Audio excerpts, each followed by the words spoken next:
Okay, so that's on. Oh, it's falling away. All right. Is that better? Yeah. Okay, so I'm going to be talking about 100 kiloparsec galactic wind feeding the circumgalactic medium. So going a little bit back to the topics we were discussing yesterday. So I'm going to be showing you results from a new paper that we just had accepted to Nature. These are the co-authors. The first author is David Rupke from Rhodes College. He works primarily on low redshift, starburst, and AGN-driven outflows. Jim Geach, Christy Tremonti, my former postdoc Alex Simon-Stanek, and then two of my grad students, Aaron George and Gene Lung. Gene's here. He has a poster outside on AGN-driven outflows at redshift 2 in MOSDEF. And that's the rest of the collaboration. Okay, so just because I'm not sure this was stated really clearly, we might have people who don't work on the CGM. So the circumgalactic medium is this gas reservoir around galaxies that's filling the parent dark matter halo, reaching scales far beyond the stars in the galaxy. So if you don't already, when you close your eyes and picture a galaxy, you should not be thinking just of the stars. You should think of the stars inside this much larger dark matter halo that's filled with gas. So that this should be your picture. Of a galaxy. So we know from COS halos that the CGM holds most of the missing baryons in the universe, primarily in a cool gas phase, and that it's metal enriched. So the big question is, where did it come from? So theory points to the CGM being created both by infalling gas from the cosmic web along filaments, and then outflowing gas from galactic winds. So we have these nice sort of artistic schematic drawings of what we think is going on. But we don't have observations like this. So this is inferred observationally. What we have primarily is a statistical knowledge of the CGM by different sightlines to background sources through different halos and different sightlines across different galaxies. And then you can sort of infer that that's probably what's going on. Okay, so that was just the setup. Now I want to briefly talk about the sample of galaxies that my collaborators and I have been working on for several years. So we've been studying these compact post-starburst and starburst galaxies at redshift of around 1/2 that have these really extreme winds. So they're very bright and blue. They were first identified in Sloan, the original Sloan imaging. Back for those of us who remember the original Sloan imaging. They were targeted because they thought they were quasars. So they were targeted for the spectroscopic follow-up Sloan quasar survey. And then it turned out when they took the spectra, they weren't quasars, they were galaxies at redshift of 1/2. So they're really bright. They're just as bright and just as blue as quasars. And in their optical spectra, they have these post-starburst absorption-like features. So in follow-up studies, we've discovered that they're very massive, around 10 to the 11 solar masses. They're very compact. They have effective radii of about 200 to 300 parsecs. So they're tiny, really massive, and they are late-stage major mergers. And I'll show you a picture in just a sec. I'm just giving you an overview of what these galaxies are like. We discovered that they're often detected in Ys, so they're not all post-starburst. Some of them are starbursts. And they're so compact, they have high star formation rates, that they have these huge star formation rate surface densities, close to the Eddington limit for some of them. We don't typically find clear evidence of AGN, and we've looked at many, many wavelengths for them. And we see the thing that's really distinct about these sources is we see these very fast outflows, around 2,000 kilometers per second in magnesium-2 absorption. And we also see substantial molecular gas in the outflows in CO emission. So we have a series of papers on these objects, and we've been getting follow-up data. So the rest of my talk is going to be about a single galaxy, which I've never given a talk like that before, so this is sort of new for me. But I've gotten to know this one galaxy very well. It's called J2118. So it's at a redshift of 0.46. It's massive, so stellar mass is a little over 10 to the 11. Star formation rate is around 150 solar masses per year. There's a tilde on that because it's coming from inferring from the infrared, and there's sort of large systematic uncertainties on that. But it's something like 100, 200 solar masses per year. So this is the HST image of this source, and I don't know how well you can see this, but there's this really bright core. So there's this highly peaked stellar core. The radius is 400 parsecs. And then much lower in flux are these tidal tails that are about 10 kiloparsecs long. So the total half-light radius is about 2.5 kiloparsecs, but that's dominated by the tidal tails. Most of the light is in this core. This is the rest frame optical UV spectrum. So this is MMT spectrum plus Sloan. So you can see these absorption features that, again, say that there was a starburst in the past. There is still ongoing star formation. There's O2. O3 is weaker. And then there's this really bright blue continuum. So for most of our sources, we saw that they have really fast outflows in magnesium to absorption. This source, we actually didn't see any magnesium to absorption at all. So we assumed that maybe that's just an inclination effect. Maybe there's not a wind along our line of sight. We weren't sure. So I obtained NIRSpec follow-up spectra of some of our sources. So this is this galaxy again. This is showing H beta O3, N2H alpha, and S2. So this is from NIRSpec. This is from Sloan. And a simultaneous fit shows not only the narrow line emission at the systemic velocity, but also this broader blue shifted component in the pink here, which we interpreted as an outflow in emission. So even though we didn't see an outflow in absorption, these galaxies often have outflows. So we were thinking that this is probably an outflow in emission. So I put in a keck proposal to use KCWI to study some of these sources to try to image the wind and emission. It was my first keck proposal, I think, that ever got turned down. And the TAC said, why do you think you'll resolve anything in ground-based seeing for these? So I had KCWI time with David Rupke. We were looking at low redshift known quasar outflows, and we had really good seeing. And I said, I just want 1 hour to go study one of these sources and just see if we can see anything. So this is what we saw. Here's the galaxy. Again, this is the HST image is stretched really hard to show these tidal features. What we saw with KCWI in 40 minutes was this huge oxygen 2 nebula. So this is scales of 100 kiloparsecs. This is the CGM of this galaxy in emission in oxygen 2.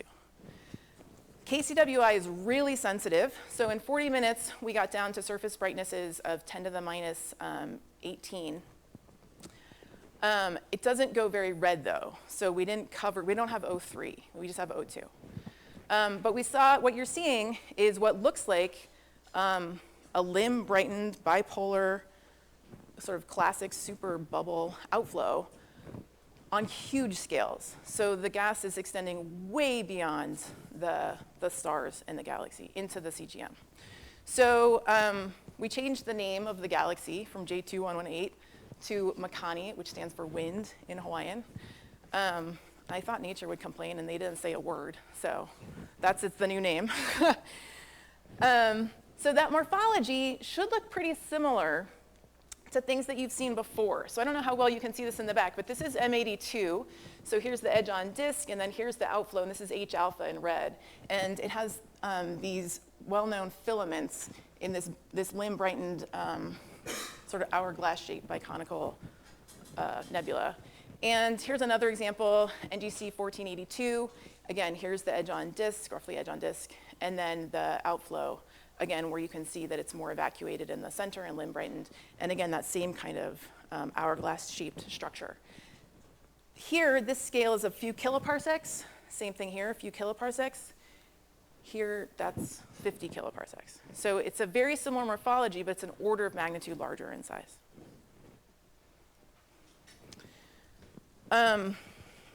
Yeah, just for context, I should say, I don't know of any nebula that's been seen that's that big with that kind of morphology around any galaxy. So with KCWI, it's an IFU, so we don't just have the image, we have a spectrum at each pixel. So this is showing the kinematics. So this is, again, this oxygen 2 emission, and the color here is the maximum blue shifted velocity. So the galaxy is outlined with this little white outline here. Again, that's showing the tidal features. And then the scale here is 0 to minus 2,000 kilometers per second. And then these insets are showing you spectra at various places. So you can see that there's the larger part of the outflow, or the wind, is this lighter blue. Here, the maximum velocity is around 300 kilometers per second along the line of sight. And then these darker regions extending to the north and south, but not as wide. These go to about 2,000 kilometers per second along the line of sight. And you can see the spectra here. So this is this the systemic component. So there is low velocity gas here too. It's just that there's also this additional blue shifted component that's very, very fast. And you can sort of see spatially that the dark regions are distinct from the lighter regions. So this is a 3D rendering of the IFU data, where velocity is now the z-axis. So higher velocity is farther away. This is not what we think the actual 3D morphology is. I just want to be really clear about that. It's just a rendering with velocity in the third axis. So for radio astronomers, like, this is like a position velocity diagram. So you can see this really fast outflow here towards the center, still much larger than the scale of the galaxy, and then this much larger outflow at lower velocities. And one of our collaborators, Jim Geach, is at University of Hertfordshire, and there's like a gaming visual lab there. And so they made this rendering for us. Okay, so if you go back to the optical spectrum of this galaxy and do a stellar population fit, what you find is that there's 3 ages of the stars. So there's a contribution from very old stars, that's the red here, about 8 gigayears old. And then there's 2 populations. This is intermediate age and younger. So the intermediate age, there was a starburst 0.4 gigayears ago. That's causing a lot of these absorption features. And then there was a more recent starburst within the last 7 megayears that's also causing those absorption features, but also this really strong bright blue continuum. So there's 3 ages here: 8 gigayears, 0.4 gigayears, and less than 7 megayears. And there are these 2 starburst events. So if you go back now to the kinematics of the nebula, this is now showing the sigma, the width of O2. It's very strongly correlated with that maximum blue shifted velocity that I showed you before.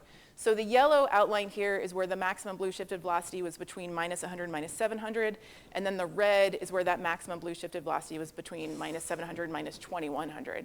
And you can see that those 2 regions correlate really well with the sigma here. So this is 0 up to 800 kilometers per second in terms of the width.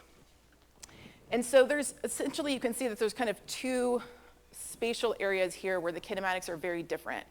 And we're calling these 2 different outflows or 2 different episodes. And it turns out that the kinematics and the scales of these 2 episodes match with these 2 time scales for when there were 2 starburst episodes.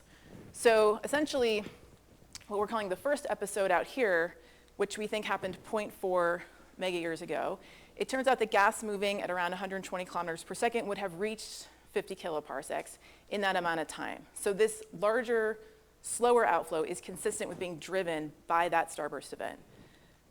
Episode 2, there was this more recent starburst episode within the last 7 megayears. Gas moving at 1,400 kilometers per second would have reached 10 kiloparsecs in that time scale. So this is also, so again, the kinematics and sizes of these 2 outflows are consistent with being driven by these 2 known starburst episodes. We don't think, of course, that the gas has necessarily been at constant velocity the whole time. It's just a sanity check that it hangs together in terms of the starburst episodes could have driven these 2 outflows. So if we zoom in to the central 40 kiloparsecs, sorry, it's a little complicated. I'm going to be comparing, basically we see a multi-phase outflow for that faster, smaller outflow. So if we zoom in here, this is showing green is CO contours, so we see molecular gas spatially coinciding with magnesium-2 emission. So neutral gas and molecular gas, and same velocities, same scales. We can also compare the molecular gas here at the green contours to the oxygen-2 emission. You can see, again, that they're spatially coincident.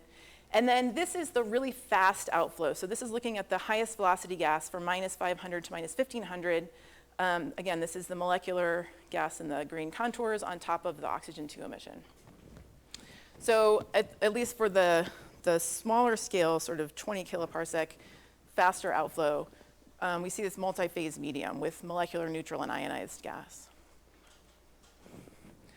Okay, so a big question is, does this source have an AGN? So we've looked at this in many different ways, and the take home is that it might. We can't say for sure. So this is the BPT diagram. This is N2 on the left and S2 on the right. And this is the total flux in the magenta, and then we've split it into the narrow component and the broad component. So the broad component is up in the AGN region. It could be explained by shocks, and we do expect shocks from these outflows that are moving at such high speeds. We looked at the infrared colors. They're consistent with being an AGN. They also might be consistent, particularly at this redshift, with being an extreme starburst. We have radio data. The radio flux is consistent with being due to star formation. We have X-ray data. It has luminosity around 10 to the 42.5. Again, given the star formation rate, it's consistent with star formation. So we can't tell. It might have an obscured AGN. But if there is an AGN, what we can say is that it's not energetically dominant and it's not radio loud. So we're sort of agnostic about whether there's an AGN and what it might be doing. Okay, so another big question is the mass in the outflow. So we looked into getting an ionized mass from the spatially resolved O2, and it's so uncertain. There's orders of magnitude uncertainty that we sort of gave up on that. We do have long slit, so not spatially resolved H alpha and H beta, and from that we can estimate an ionized gas mass in the outflow of 6 times 10 to the 8 solar masses. We also have the CO emission, so this is confined to the inner 10 kiloparsecs. It's 10 to the 9 in the high velocity outflow, and then it's more than 4 times that at lower velocities, so a lot of mass in molecular phase in the fast outflow. So the mass outflow rate for the molecular gas alone in this episode 2 wind, so that smaller scale, sort of 10 kiloparsec, 2,000 kilometer per second wind, is about 250 solar masses per year, so roughly twice the star formation rate. That's very consistent with molecular outflow rates that are seen for other compact starburst mergers at similar redshifts. I think maybe the best estimate of the outflow mass might actually come from theoretical work. So there was this paper last year where they were modeling the Cos-Halos results. It was a model for the circumgalactic medium as galactic wind-driven bubbles. And in this model, so they didn't know, about our galaxy. We hadn't observed it yet.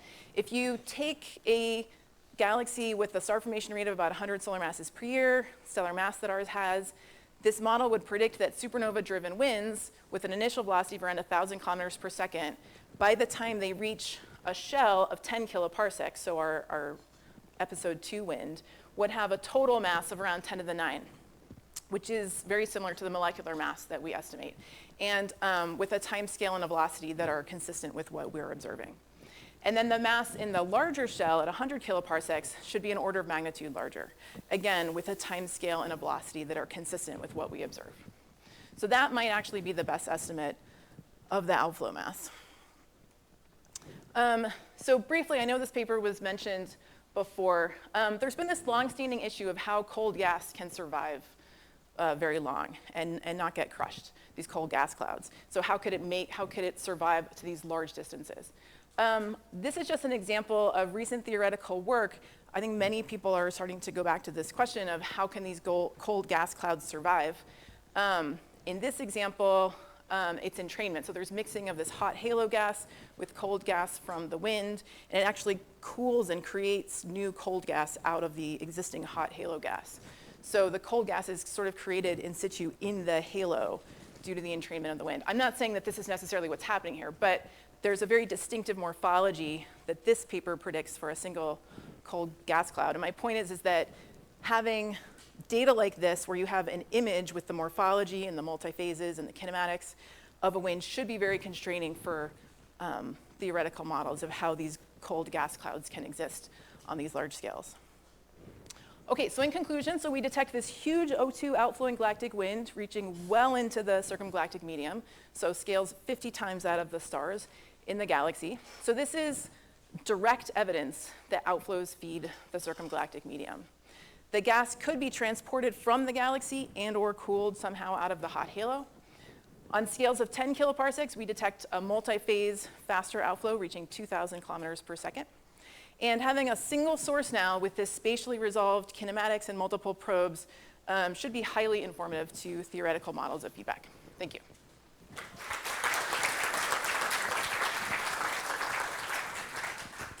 All right, let's hear questions back there.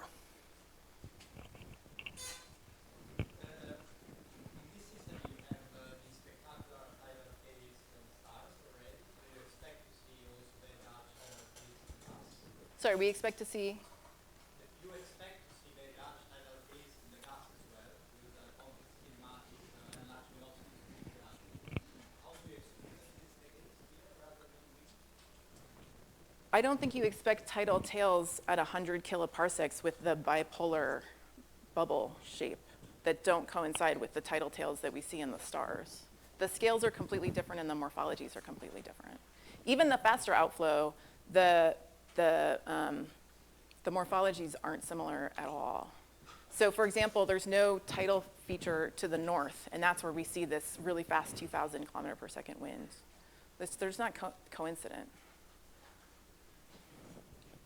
I'm wondering what's going on in that cavity area. Are they filled with that thermal kind of the electrons? Yeah. Are they filled with the cosmic rays? Are there any indications that we can go about understanding what's going on? We put in a Chandra proposal, but we didn't get the time. So. The radio, they see like the radio maybe in the direction where there's a shock, like 2,000 kilometers per second is probably a time not going to shock. You probably can see some kind of Yeah, so with the VLA, with the resolution that we have, I don't remember what configuration it was, the source is only barely resolved. So we didn't see anything immediately obvious. It's possible that that data wasn't deep enough to see what you're talking about. We've also put in for more VLA time, which I can't remember. We put in so many proposals. I can't remember. I think we are getting that one, but we didn't get the Chandra one. Yeah. Bernd. I was just going to point you to work by Adam Schneider with myself and Todd Thompson. We've been simulating these starburst and galaxies on about 10 by 10 by 20 kiloparsec volumes, but with millions and millions of cells, more cells than illustrious TNG, but on a single galaxy. Uh-huh. And this allows us to look at the multi-phase outflow. Just at first glance, it looks a lot like what you're seeing observationally, and Todd's models with Cassandra. In some ways, we're informed by these simulations, so we're consistent with that as well. So it would be great if you want, I could put you in touch with them. Yes. Absolutely. Great. Thank you. David. Oh, it's not just one direction. Sorry. That one image, I was just showing the maximum blue shift just as one indicator. It's really hard, of course, to take all these spectra and pick like one number per pixel. So that was just one. In that 3D rendering, we included, you could see the red side too. So there is redshifted emission as well. So the larger outflow is pretty symmetric. Yeah, at zero systemic velocity. The smaller, faster one is more towards us than redshift. There is some that's redshifted. It's not nothing, but there's more gas along our line towards us. Yeah. So there's some redshifted at 1,000, but a lot less than it's blue shifted. Okay, let's thank Alison again.